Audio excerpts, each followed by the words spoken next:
Ya, assalamualaikum warahmatullahi wabarakatuh. Perkenalkan, nama saya Afin Fauzi dari Rombel 8, mata kuliah Hukum Perikatan, NIM 8111419 Saya akan menjelaskan jenis-jenis hukum perikatan. Ya, yang pertama, hukum perikatan murni. Hukum perikatan murni adalah apabila di dalam suatu perikatan masing-masing pihak terdiri atas hanya satu orang saja, sedangkan yang dituntut juga berupa satu hal saja dan penuntutannya dapat dilakukan seketika, maka perikatan semacam ini disebut perikatan murni.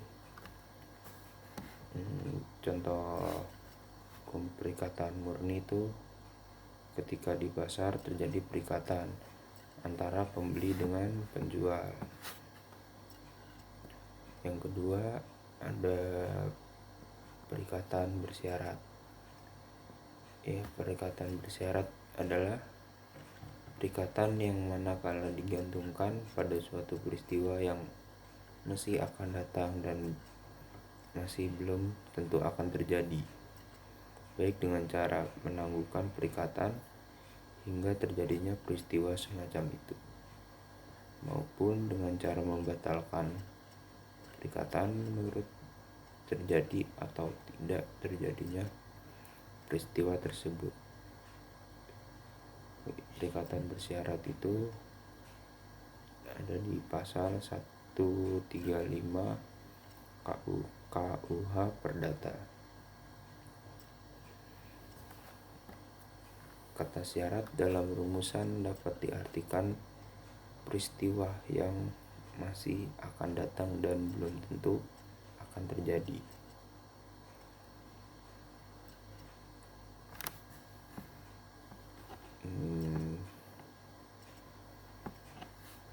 Contoh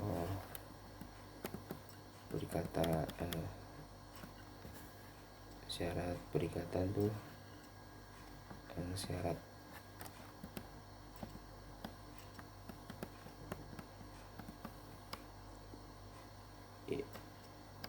perikatan bersyarat tangguh.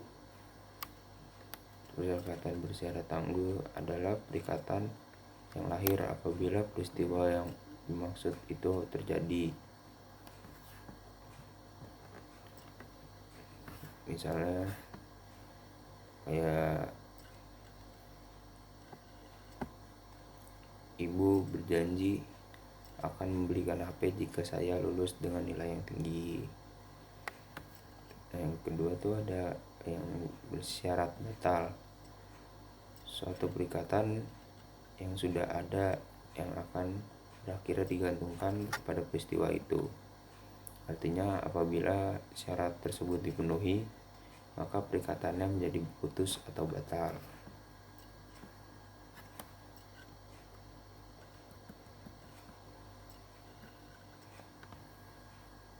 Contohnya kayak saya menyewakan rumah kepada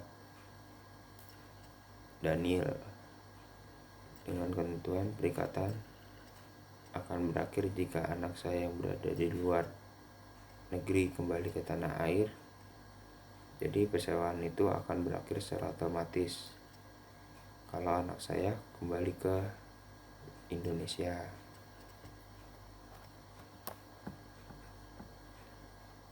Yang ketiga, ada perikatan dengan ketetapan waktu. Suatu ketetapan waktu tidak menangguhkan perikatan, melainkan hanya menangguhkan pelaksanaannya.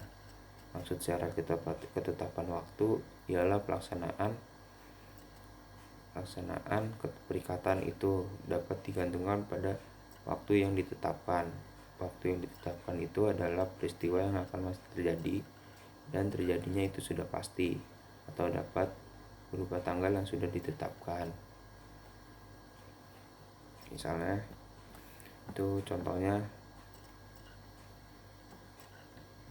Ya, saya berjanji kepada anak saya akan memberikan kado ulang tahun di hari dia ulang tahun.